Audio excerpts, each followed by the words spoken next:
सादर जय श्री सीताराम।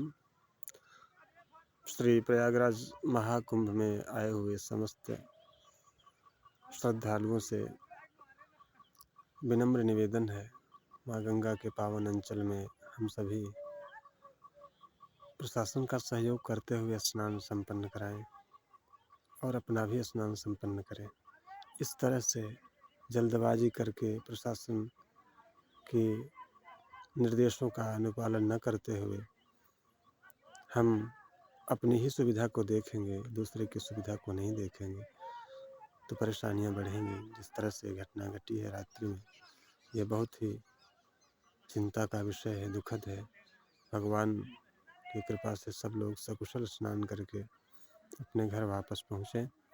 जिन परिवारों में ऐसी दुर्घटना हो गई है, भगवान उनको संबल दें। ईश्वर से प्रार्थना है, माँ गंगा से विनम्र प्रार्थना है। जय माँ गंगे।